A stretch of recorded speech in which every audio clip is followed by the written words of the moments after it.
Korean ने हमारा दिमाग खराब कर दिया है, अंग्रेजी भी भूल गई हूँ मैं। Okay Hello, Namaste, and welcome to my YouTube channel. This is me, Sakshi, an Indian GK scholar, and today's video is special because all you guys have been asking about it. So आज मैं बताऊंगी कि form कैसे fill करते हैं, online offline दोनों दिखाऊंगी, ठीक है, ताकि कोई कंफ्यूजन ना रहे। और उसके पहले जो भी आपके क्वेश्चंस हैं पहले मैं उनको आंसर करूंगी, क्योंकि बहुत सारी क्वेरीज है आप लोगों की, और एप्लीकेशन रिलेटेड जो भी मुझे याद आएगा, टिप्स एंड ट्रिक्स, वो सारा कुछ भी बताती जाऊंगी, ठीक है। आज एप्लीकेशन वाला सारा कुछ ख़त्म करते हैं, okay. So let's quickly get into the video. Okay, so first question is, I need to apply for masters, then do I need to have 80% in my degree? I only have 60-70% in my 10th and enter. Okay, so for applying for masters you need to have minimum 80%, and that too in your previous degree. Like masters के लिए apply कर रहे हैं तो bachelors में minimum 80% होने ही चाहिए। 10th 12th doesn't matter, वो आपको फॉर्म में फिल करना पड़ सकता है, but that doesn't matter. Minimum last degree में 80% होना चाहिए, ठीक है। नाउ मोस्ट इम्पॉर्टेंट थिंग, मैं एक चीज़ आपको बताने वाली हूँ। Even if you don't have 80%, you still can apply if you have somewhere around 72 to 80%, if you are in between that, okay। ध्यान से सुनना। like suppose if you have 73%, ठीक है, 73% है आपके marks, and if you are converting that marks, like GKS के guidelines के according आपको कन्वर्ट करना होता है 4 और 5 के स्केल में, ठीक है। So when you will convert that 73% on a scale of 4, तो वो बनेगा 2.92, ठीक है। और GKS गाइडलाइंस के अकॉर्डिंग 4 स्केल में एटलीस्ट आपका मिनिमम होना चाहिए 2.64, okay. Just let me check, या 4 स्केल में 2.64 मिनिमम होना चाहिए, लेकिन आपका 73% है, आपने उसको कन्वर्ट किया 4 स्केल में तो बना 2.92, है ना। So it is above the minimum requirement. So even without having 80% you can still apply, right? So this is the biggest trick. See, the grades are low, I know, but अगर आपका profile अच्छा है, extra curricular अच्छे से आपने लगा है, SOP अच्छा लिखा है, स्टडी प्लान अच्छा लिखा है, so there are chances that you can get selected even without having 80%, okay। So this was the major trick, you can apply without having 80% as well। I hope आपको समझ में आया होगा क्या मैं बोल रही हूँ। Could you please explain how you shortlisted and selected Yungnam University? Where did you get the information? Okay, तो आई नो बहुत सारी यूनिवर्सिटीज़ है, टाइप A है, टाइप B है। तो आपको क्या करना है, जैसे आप स्टडी इन कोरिया के वेबसाइट पे जाओगे ना, गाइडलाइंस के ही नीचे यूनिवर्सिटी की जिप फाइल दी हुई है, ठीक है। उसमें सारी यूनिवर्सिटीज़ मेंशन है, सारे डिटेल यूनिवर्सिटी के बारे में मेंशन है, ठीक है। तो आप शॉर्टलिस्ट कैसे करोगे, मैंने कैसे किया था, पहले डिसाइड कर लो A या B में जाना है, ठीक है। मैंने B टाइप सेलेक्ट किया था बिकॉज मुझे रिस्क नहीं लेना था, मुझे इसी 1 गो में ही सिलेक्ट होना था, ठीक है। तो मैंने B टाइप यूनिवर्सिटी चूज़ की। उसमें से मैंने सारी B type university 1 by 1 check की कि कौन कौन से यूनिवर्सिटी में मेरा मेजर है, ठीक है, मेरा सब्जेक्ट है। तो जिस यूनिवर्सिटी, अब जैसे मान लो 30 यूनिवर्सिटी थी, अब मेरा मेजर मुश्किल से 10 या 12 यूनिवर्सिटी में था, तो मैंने वो यूनिवर्सिटीज़ शॉर्ट आउट किया। अब उन यूनिवर्सिटीज़ में मैंने उनके वेबसाइट पे जाके, हर यूनिवर्सिटी के वेबसाइट पे जाके चेक किया कि उनका करिकुलम कैसा है, क्या पढ़ा रहे हैं, है ना। तो वो चेक कर लो, जो आपको अच्छा लग रहा है उसमें से हो सकता है 10 यूनिवर्सिटी में से आपको 5 यूनिवर्सिटी अच्छी लग रही होगी जो वो पढ़ा रहे हैं। अब उन 5 यूनिवर्सिटी में से आप ये देख सकते हो कि कौन सी कहाँ पे लोकेटेड है, आप कहाँ पे रहना पसंद करोगे, किसका इंफ्रास्ट्रक्चर अच्छा है, या हाँ मेन थिंग कौन से लैंग्वेज में पढ़ा रहे हैं, या वो फुल्ली कोरियन में है, 50% है, या फिर फुल्ली इंग्लिश है। तो उसके अकॉर्डिंग आप उन 5 में से चूज़ कर लो, है ना। और किस में आपको लगता है कि ज़्यादा चांसेस है सेलेक्ट होने के, इसमें भी एक ट्रिक मैं बताती हूँ। आप ये कर सकते हो, मान लो आपने 5 सेलेक्ट की, ठीक है, और आपको समझ में नहीं आ रहा कि उन 5 में से कैसे डिसाइड करें, 5 ही बहुत पसंद आ गई आपको, तो आप उन 5 यूनिवर्सिटी में मेल कर सकते हो, ठीक है। कुछ भी अपनी क्वेरी मेल करो, जिनसे रिप्लाई आता है सबसे जल्दी, या जो ऑफनली रिप्लाई कर रहे हैं आपको, आई विल सजेस्ट उसमें अप्लाई करना आप, बिकॉज उसमें चांसेस ज़्यादा होते हैं आपके सिलेक्शन होने के। जो यूनिवर्सिटी रिप्लाई नहीं कर रही, it is a bit tough to get selected in those. So जिससे रिप्लाई आ रहा है उसमें अप्लाई कर दो, ठीक है। नेक्स्ट क्वेश्चन इज, TOEFL और IELTS, is it necessary, it is also very expensive. What should I do? Okay, so it is not necessary to have IELTS or any language proficiency certificate, but if you have it, then like it makes your profile preferable. ये आपके chances बढ़ा देगा selection होने के, और आपके पास ये होना चाहिए अगर आपके grades उतने अच्छे नहीं हैं या low हैं, and if you are skeptical that whether you'll be get selected or not, so this then you should have this. Okay, और मैंने आइल्स दिया था, मुझे समवेयर अराउंड 17 के लगा था। मुझे जाके सेंटर पे, मैंने कंप्यूटर बेस्ड चूज़ किया था, मुझे सेंटर पे जाके एग्ज़ाम देना पड़ा था, ठीक है। Okay, so next question is, so I am taking form 5 and LOR with sir signature and keeping both in one single envelope, then taking the signature from recommender across the flag, is this right? देखो, form 5 को लेके बहुत सारी confusion है। So for this year for embassy track, those who are applying online, because this time embassy track application is online, तो आप इस बार क्या कर सकते हो, आप फॉर्म को जो भी आपने LOR अपने रिकमेंडर से लिया है उसको ओपन करके स्कैन कॉपी अपलोड कर सकते हो, ठीक है। बाद में जब आप फर्स्ट राउंड में सेलेक्ट हो जाओगे तो आप वो सील करके भेज देना, या फिर अपने रिकमेंडर से दूसरा रिक्वेस्ट करके एक दूसरा LOR सेम सील्ड वाला सेंड कर देना, ठीक है, ये कर सकते हो। और for those who are applying through university track, उनको क्या करना है, नॉर्मली अपने प्रोफेसर से या जिनसे भी वो LR ले रहे हैं वो सील्ड ही नॉर्मली अटैच करके भेज देना है, ठीक है। मैं बता देती हूँ कैसे करना है। ये देखो मैंने छोटा सा बनाया, तो मान लो ये एनवेलप है, ठीक है, ये सील्ड है और इसके अक्रॉस फ्लैप साइन होना चाहिए, प्रोफेसर या जो भी है, तो ये ऐसे अक्रॉस में साइन करना है, ठीक है। और ये सील होना चाहिए, मेक श्योर ये खुला नहीं होना चाहिए, ये सील्ड होना चाहिए प्रोफेसर के थ्रू, और ऐसे अक्रॉस साइन होना चाहिए, ठीक है। बहुत लोग को ये कन्फ्यूजन होता है कि LOR फॉर्म 5 पे ही लिखवाएं या अलग से ले लें। मैंने क्या किया था, मैंने प्रोफेसर से कॉलेज के लेटर हेड पे LOR लिखवा के, उन्होंने मेरे को वैसे ही दिया था, उसको सील करके एनवेलप में अक्रॉस साइन करवा के मैंने फॉर्म 5 के साथ अटैच करके दिया था। फॉर्म 5 पे LOR नहीं लिखवाया था मैंने, but it's totally your choice. Form 5 आप अपने प्रोफेसर को भेज सकते हो और वो उसमें लिख के दे सकते हैं, ठीक है, और उसको सील करके आप लगा देना। अदरवाइज़ अलग से भी आप ये LOR लेके फॉर्म 5 के साथ अटैच कर सकते हो विद सिग्नेचर एंड एवरीथिंग, ठीक है। So I hope this is clear. Next question is, in order to apostille parents' ID, is it necessary for parents to have passport? No, it is not necessary for parents to have passport. But अगर आपका और आपके mummy papa, आप तीनों का passport है, so this is the best scenario, because यहाँ पे भी मेरे पास एक ट्रिक है, आपके यहाँ पे अपॉस्टाइल के पैसे बच जाएंगे। बिकॉज जब आप ID प्रूफ दे रहे हो, तो अगर आप पासपोर्ट देते हो ना, तो ये तीनों को आपको अपॉस्टाइल नहीं करवाना पड़ेगा, ये 3 पासपोर्ट, तो 3 डॉक्यूमेंट के आपके पैसे बच जाएंगे, है ना, अपॉस्टाइल के।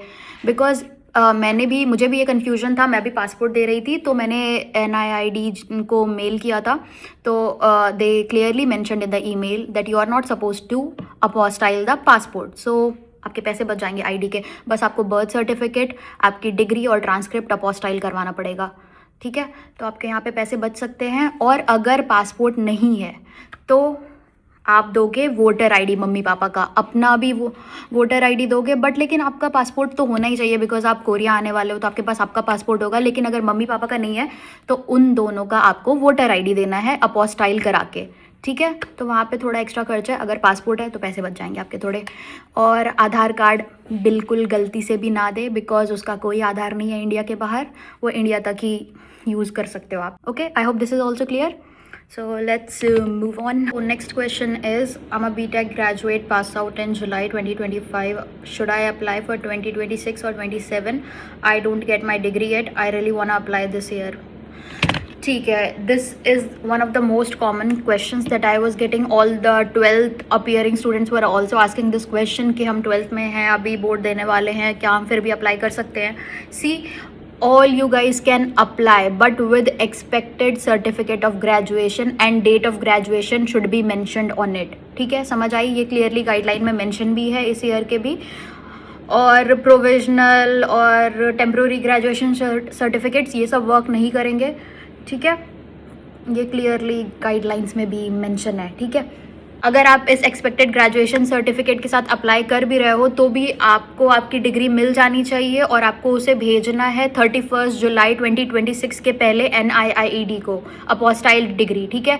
अगर आपको आपकी डिग्री नहीं मिलेगी और आप 31 जुलाई तक NIIED को अपोस्टाइल डिग्री नहीं भेज सकते हो तो मत अप्लाई करना, आपके पूरे पैसे वेस्ट हो जाएंगे because you will be disqualified later on, ठीक है।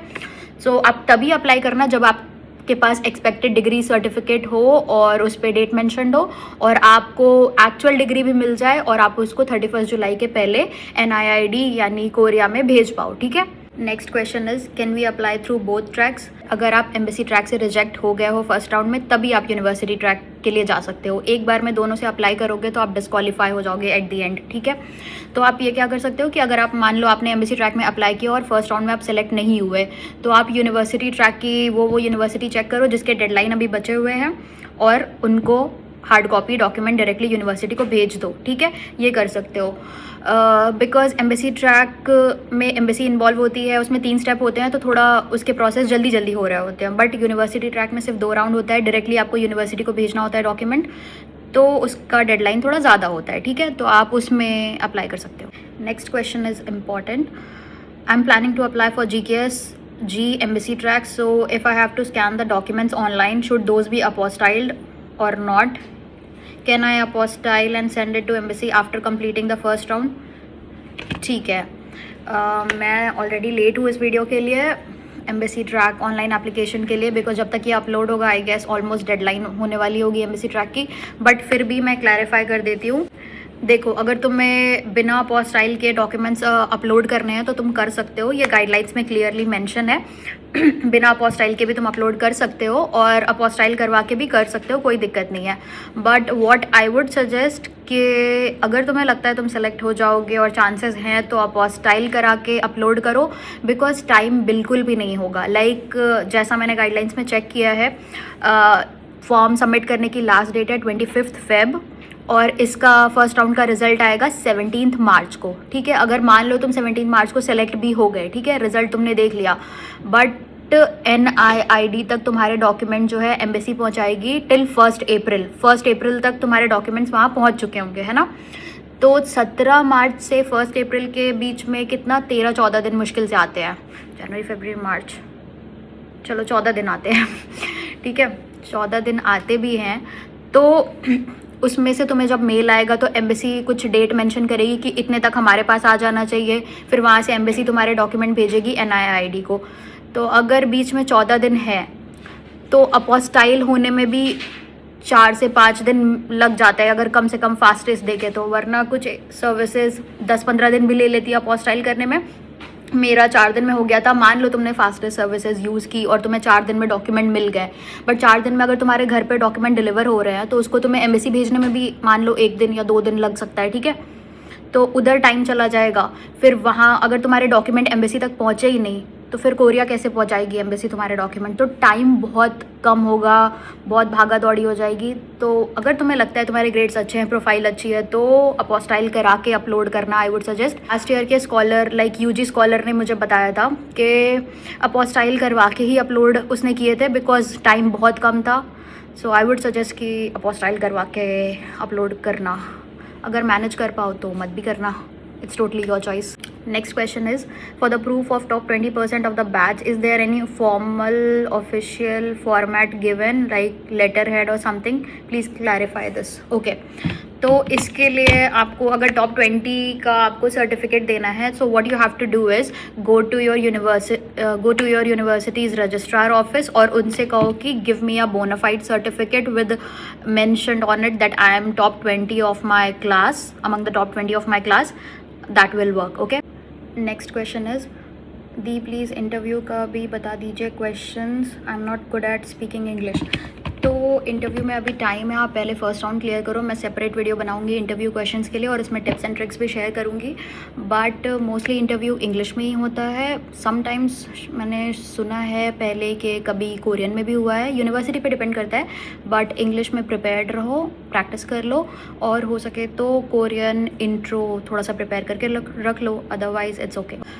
नेक्स्ट एक और क्वेश्चन था कुछ लोगों का कि ट्रांसक्रिप्ट कन्वर्जन के रिगार्डिंग. ठीक है, तो इतनी टेंशन मत लो। बहुत लोगों ने मुझे कहा कि हम गए कॉलेज, ट्राई किया, नहीं मान रहे, मेरे भी नहीं मान रहे थे। मैंने ऑलमोस्ट 1 महीने तक कॉलेज में चक्कर लगाए थे और बहुत मेहनत करने पे तो मैं क्या बताऊँ मैंने कैसे कन्विंस किया है। बिकॉज़ मुझे एक वहाँ पे वर्कर मिल गई थी जो कोरियन ड्रामा की फ़ैन थी, तो उसके थ्रू मैंने करवाया भाई लोगों को कन्विंस करके। बट तो ठीक है, तो तुम क्या कर सकते हो, देखो अगर कन्वर्ट करने को मान रहे हैं तो ठीक है, और अगर तुम स्कॉलर से कन्वर्ट कर रहे हो और उसको वो वेरीफाई करने को रेडी नहीं है तो भी कोई दिक्कत नहीं है। जो भी तुम्हारे CGPA है वैसे ही लिख दो, कुछ नहीं करने से तो एटलीस्ट वो बेटर है ना। और मैंने भी यही किया था। मेरा भी जो कन्वर्जन हुआ था ना, मेरे कॉलेज वालों ने हर सेमेस्टर का नहीं कन्वर्ट किया था CGPA, ठीक है। तो मैंने क्या किया था, मैंने जो फाइनल CGPA बना था उसको कन्वर्ट करा लिया एक डॉक्यूमेंट, और वो यूनिवर्सिटी से वेरीफाइड था, उस पर स्टैम्प एंड ऑल सब कुछ था यूनिवर्सिटी के लेटर हेड पे ही। तो वो वाला आप वहाँ पे फिल करो। और जो सेमेस्टर वाइज था मैंने एज इट इज़ जिस 10 स्केल में जैसे मुझे मिला था मैंने एज इट इज़ फॉर्म में फिल कर दिया। मैं सेलेक्ट हो गई ना तो आप भी हो जाओगे, सो डोंट वरी। अगर आपका प्रोफाइल अच्छा है, मेन थिंग वो है, ठीक है। और अगर आपके स्कोर अच्छे हैं तो आप सेलेक्ट हो ही जाओगे। अब रहता है फॉर्म कैसे फिल करना है, क्योंकि मुझे अपने टाइम में कन्फ्यूजन हुई थी, इसलिए ये मैं बताना चाहती हूँ। देखो तो ये स्टडी इन कोरिया की वेबसाइट है। मेरी आईडी भी नहीं थी, बस तुम लोग के लिए मैंने अभी आईडी बनाई है। When you open this website, यहाँ पे आप अगेन साइट मैप पे जाओगे। साइट मैप में जाके सिंपली जीके स्कॉलरशिप में जाके, अगर आप एमएससी ट्रैक के लिए अप्लाई कर रहे हो ऑनलाइन तो यहाँ से आपको करना है डिग्री प्रोग्राम में जाके apply for GK scholarship, confirm, login कर लिया, degree program, apply for global Korea scholarship. अब खुल जा, ठीक है ये खुल गया। यहाँ से आपको अप्लाई करना है। ये जो एप्लीकेंट एग्रीमेंट है सबसे पहले ये आया है, तो इसमें सब में अग्री कर दो। अरे भाई ये तो टाइम लेगा, अबे बहन की।